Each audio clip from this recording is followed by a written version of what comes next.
Wir müssen einen Schritt nach vorne machen und wir merken, es funktioniert nicht mehr so, wie es sollte in unseren Ländern. Auch diese Grenzen plötzlich funktionieren nicht mehr, diese Leute kommen, oder? Und wir werden jetzt vor ganz große Fragen gestellt in einer ganz kurzen Zeit, wo wir Stellung beziehen müssen. Für was stehen wir, für was nicht? Also ziehen wir diese Zäune hoch oder erschießen wir die Leute an der Grenze oder was machen wir? Ja. Und es fordert mich und uns natürlich ganz stark heraus, ja, selber zu schauen, was sind es dann für Grenzen, die ich natürlich auch in mir aufbaue. Was ist dann diese Freiheit, die ich für mich beanspruche, für meine Kinder, für mich? Und wenn ich die für mich beanspruche, muss ich die auch einem anderen zugestehen, weil sonst stehe ich ja nicht für diese Freiheit. Ja. Ich baue ja auch immer Grenzen auf, in mir auch, tagtäglich, oder? Wem begegne ich bis wohin und was öffne ich jetzt von mir, was gebe ich preis? Es geht um das. Syrische Rebellen haben offenbar die letzten Stellungen der Terrormiliz IS entlang der türkisch-syrischen Grenze erobert. Das Grenzgebiet zwischen Carablus im Nordosten Syriens und Assas im Nordwesten sei vollständig unter Kontrolle der Rebellen der Freien Syrischen Armee, meldet die staatliche türkische Nachrichtenagentur Anadolu. Mein Name ist Stefan Eschlemann-Jelin. Ich bin 44, lebe seit 8 Jahren hier in Eriswil. Ich bin die Ursula Jelin, ich bin Landschaftsarchitektin, sitze hier viel in unserem kleinen Büro. Dazu kommt natürlich ganz wichtig, dass ich hier eine Familie habe. Wir haben hier aber außerdem eine kleine Gärtnerei, wo wir so selber unsere Pflanzen ausprobieren können und dann auch verkaufen im Idealfall. Und wir machen Gartenplanung, von der Entwurfsplanung, Ausführungsplanung, Bauleitung. Wir hatten zu Hause einen Garten, also meine Eltern haben gegärtnet, mein Vater. Ausschlaggebend war eigentlich der Garten meiner Großmutter. Das war für sie ein riesen Freiraum, ein Feld, wo sie sich überhaupt betätigen kann. Dann war die Entscheidung, dass wir in der Schweiz eine Firma gründen. Wir haben dann 2,5 Jahre ein Haus gesucht, mit natürlich viel Land. Und das kostet in der Schweiz. Um den Ort zu finden, wo wir uns dann niederlassen wollen, haben wir eine kleine Fahrradtour gemacht, so eine Woche, und sind durch die Schweiz gefahren. Und das war einfach schwierig, ein Grundstück überhaupt zu finden, das für uns bezahlbar ist, um dort einen Garten zu machen. Und sind hier in einer Randregion halt gelandet, wo im Moment nicht sicher viele Leute hinziehen, außer man hat einen Bezug zum Ort, und den hatten wir nicht. Ich selber bin ja eben mitten in München aufgewachsen. So schön München ist, aber ich habe mir als Kind immer gewünscht, auf dem Land zu leben. Ich war nie gern in der Stadt. Ich finde im Dorf wohnen schön.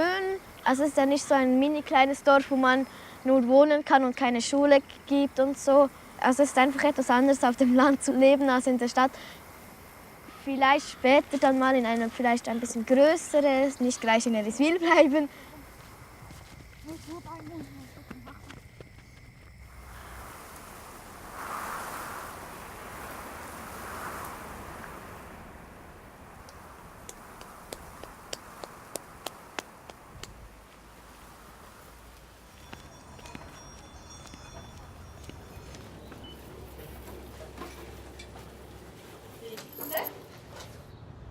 Eigentlich gefällt mir eigentlich alles ziemlich gut.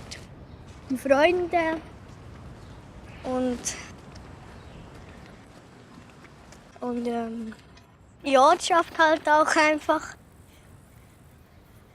Ich hoffe das sogar, dass sie hier nicht bleiben werden.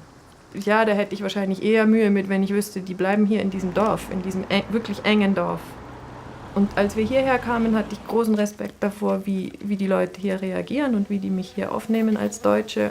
Ich war überrascht, dass die Leute alle von Anfang an extrem herzlich und freundlich waren. Und ich habe, seit ich in der Schweiz bin, das ist jetzt seit 2002, habe ich noch nicht einmal irgendwie wirklich in Bezug auf mein Deutschsein eine unfreundliche Bemerkung bekommen. Die sind sehr nett. Ja, die sind eher nicht so, dass so die fremde Leute so richtig schön begrüßt werden. Also sie sind sehr nette Leute. Aber einfach mit Thema Flüchtlingen ist nicht so gut auf sie zu sprechen.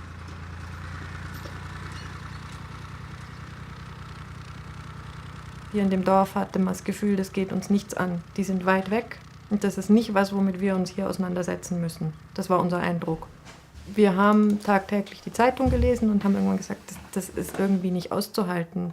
Aber was ist dann unsere Rolle in diesem ganzen Drama, das da abgeht? Und wir haben uns gefragt, ja, was können wir tun, was sollen wir machen, können wir überhaupt was tun? Wir haben versucht, eine Gruppe zu bilden von Leuten, die überhaupt bereit wäre, dann was zu machen, wenn Flüchtlinge kommen. Haben dann einen Aufruf gemacht im Dorf für Wohnraum, ob sich jemand vorstellen könnte, Flüchtlinge unterzubringen. Und da sind wir ziemlich gescheitert. Wo man gemerkt hat, nee, die Leute, die wollen die einfach nicht hier haben.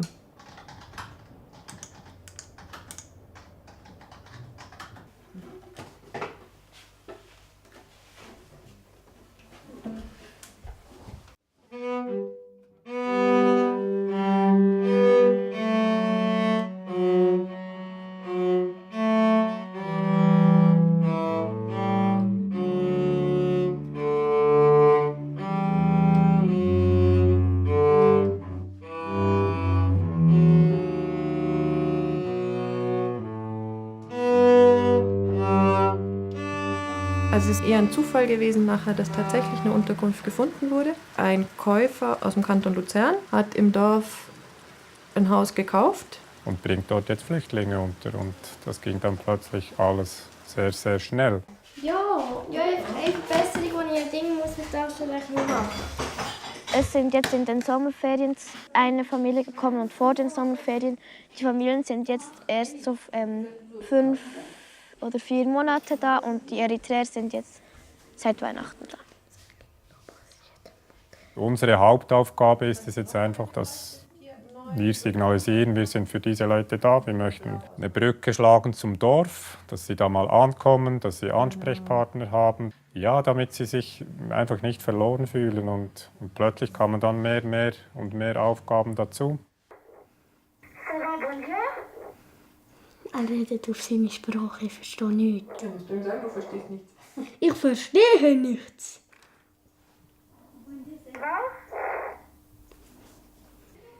Ich muss seine Sprache sagen.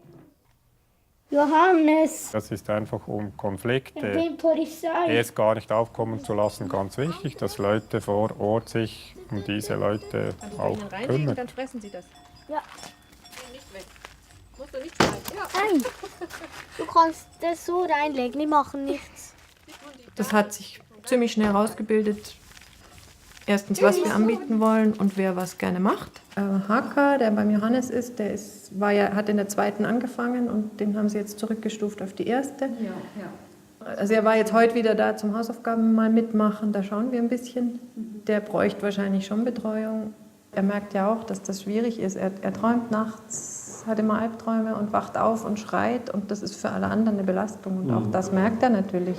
Was sie von Anfang an gesagt haben, was für sie schwierig ist, ihnen dreht es die ganze Zeit im Kopf, einfach mit dem, was sie erlebt haben. Und die Traumata, die sie haben, viele von ihnen. Aber ja, das ist was, wo wir festgestellt haben, das können wir auch nicht in unserem Sprachkurs lösen.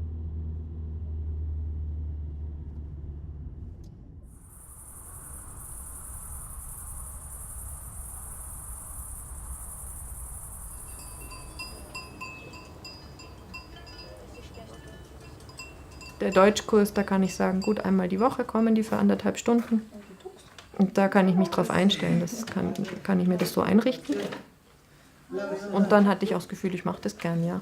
Nicht, dass ich glaube, ich bin eine gute Deutsch-Grammatiklehrerin, aber einfach so mit ihnen in Kontakt zu kommen und dann zu reden, das Gefühl, das sehe ich auch als Bereicherung nachher. Wir machen weiter Sprachkurs, Okay, aber wir machen einfach einen Sprachkurs okay. pro Woche. Okay. Für alle, die wollen. Okay.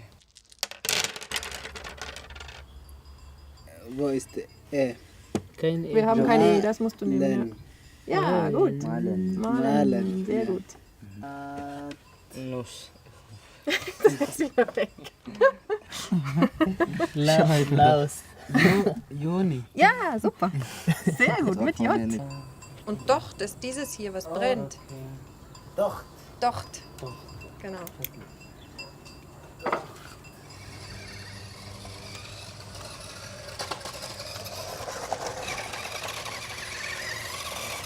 Kannst du Steine noch ein bisschen klein machen hinten? Gut.